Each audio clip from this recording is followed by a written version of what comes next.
আপনারা এটা জেনে খুশি হবেন, ভারত হচ্ছে দক্ষিণ এশিয়ার সকল সন্ত্রাসীদের আশ্রয়দাতা। ওখান থেকে সকল ধ্বংসলীলার পরিকল্পনা করা হয়। এই অঞ্চলে যতগুলো হত্যাকাণ্ড, অগ্নিসংযোগ এবং যতগুলো সমস্যা হয়, ধ্বংস হয়, যুদ্ধ হয়, সবগুলোর সাথে ভারত জড়িত।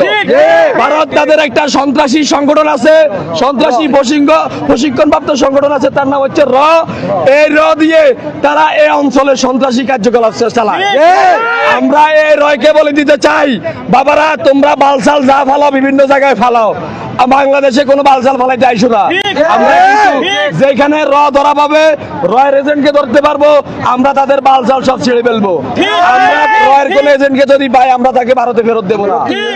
পাগল অশিক্ষিত মূর্খ না বহুত দেখেছি, কিন্তু বাংলাদেশের মধ্যে যে সবকিছু মিক্স করে আছে এটা প্রথমবার দেখলাম। মানে ব্যাপারটা এমন হয়ে গেছে যে ওই 12 ভাজা মনে হয় এখন আমার বাংলাদেশকে দেখলে। তা বলছিলাম কি চাচারা, আমাদের ভারতকে তোমাদের এত ভয় যে আমরা কোন বালছাল ফেলাবো তাই নিয়ে তোমাদের টেনশন বেঁধে গেছে?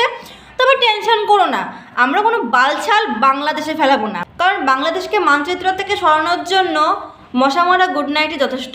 রাত্রিবেলা ঘুমানোর আগে বর্ডারের কাছে গিয়ে গুড নাইটটা জ্বালিয়ে রেখে আসবো এবং সকালবেলা উঠে দেখবো যে মানচিত্র থেকে বাংলাদেশ পুরো হাওয়া।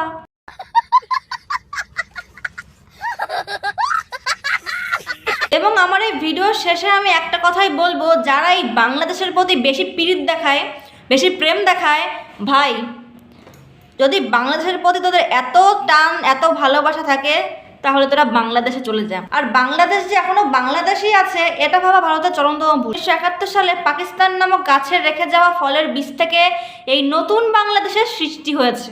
তাই বাংলাদেশে এখন যে সমস্ত মানুষকে দেখতে পাচ্ছ, এরাও কিন্তু বাংলাদেশি না, এরা সবকটাই পাকিস্তানি।